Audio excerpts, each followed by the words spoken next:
ጸጉሬ እየሳሳ ለመመለጥ ሩብ ጉዳይ የሆንከው ወንድሜና ጸጉርሽን ለማብዛት ስለት መሳል የቀረሽ እህቴ ለሁላችሁም ዛሬ ደርሼላችኋለሁ። 200 ብርን እንዴት ከውሃ ጋር አድርገን ይህንን ዘር ቀለምንና ሃይማኖትን የማይለየውን ታላቅ የህዝብ ችግር አርቀን እንደምንጥለው አሳያችኋለሁ።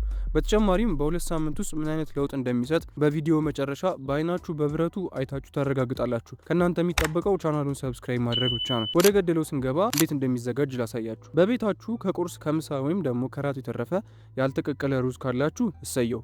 ካልሆነ ደግሞ ከኪሳችሁ 200 ብር መዘዝ አድርጉና ግማሽ ኪሎ ሩዝ ግዙ። ሩዙ ማንኛውም ሊሆን ይችላል። እንዲሁም ደግሞ ሩዙን የምታጥቡበትን ሳህን፣ ሩዙን የምታስቀምጡበትን ንጹህ ማስቀመጫና የሩዙን ውሃ የምታደርጉበትን የመርጫ ጠርሙስ ወይም ደግሞ ስፕሬይ ቦትል ያስፈልጋችኋል። ስለዚህ እነዚህን እቃዎች ያዙና ተከተሉኝ።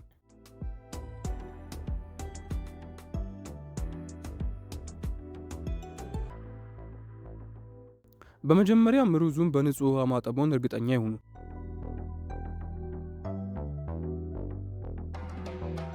ቆሻሻውን በደንብ ለማስለቀቅ ከፈልጋችሁ ደግሞ ጨው መጨመር ትችላላችሁ።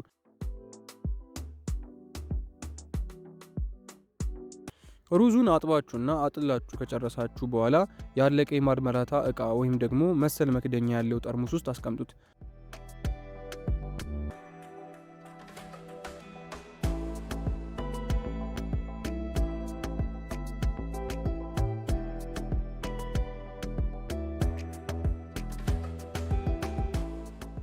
በመቀጠል የተቀመጠው ሩዝ ላይ ውሃ ጨምሩበት። መጠኑን እንደየፍላጎታችሁ ማድረግ ትችላላችሁ። ከፈለጋችሁ ግማሽ፣ ከፈለጋችሁ ሙሉ ማድረግ ትችላላችሁ። እኔ ግን ጠርሙሱን ብትሞሉት ብዬ እመክራችኋለሁ። ከመጠቀማችሁ ከ24 ሰዓት በፊት እንደተከደነ ተዉት። ይህ ሂደት ፈርመንቴሽን እንዲፈጠር ምክንያት ስለሚሆነው ለተፈለገው ዓላማ እንዲውል ያደርገዋል። አንዳንድ ሰዎች ሽታው በጣም ስለሚከብድ ከመቀመጡ በፊት ዘይት ይጨምሩበታል። እኔ ግን ምንም ሳልጨምር ነው የማስቀምጠው። ከ24 ሰዓት በኋላ እሺ፣ አሁን 24 ሰዓት ሆኖታል። ልንጠቀመው ነው። ብቸኛው መጥፎ ነገር ሽታው ነው። ነገር ግን ሁለት ወዶ አይሆንም። ውጤቱ ግን ያማረ እንደሚሆን አልጠራጠርም። በምታዩት መልኩ ስፕሬ ውስጥ እንከተዋለን።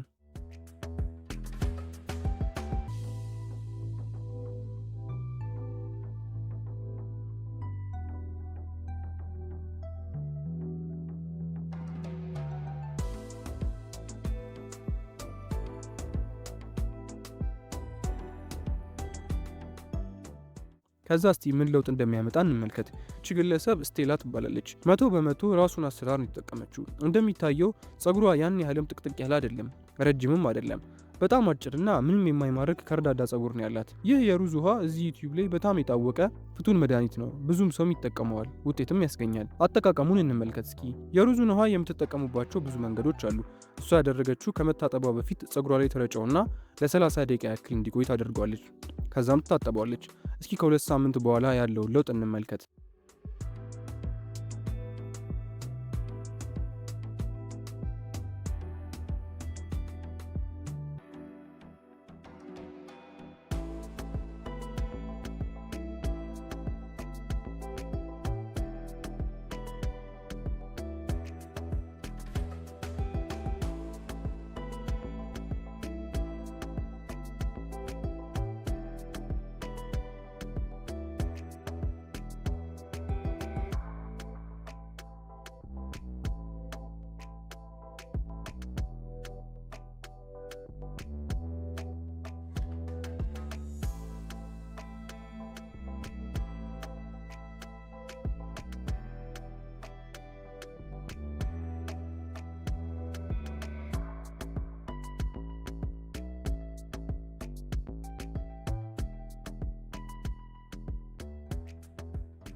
ጸጉሯ 2 ሳምንት ሆኖታል። ከ2 ሳምንት በፊት እንደነበረው አይነት አልነበረም። አስገራሚ ለውጥ ተመልክታበታለች። እንዲሁም ለውጡ በጣም ካሰበችው ፈጥኗል። እናም በጥፊ ሲመታ ለሚረግፍ ጸጉር ሚኖክሲዲል አትጠቀሙ፣ ተፈጥሮ መልስ አላት።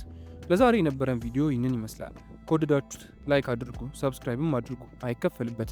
አስተያየታችሁንም ኮሜንት ላይ ጻፉልኝ። በፀጉራችሁ ላይ ችግር ካለባችሁ እባካችሁ ይህንን ውሃ ሞክሩት እንጂ ሌላ ገንዘብ አታውጡ። በውጤቱም ደስተኛ ትሆናላችሁ። ስለተመለከታችሁን እናመሰግናለን። በሚቀጥለው ቪዲዮ እስከምንገናኝ ቻው።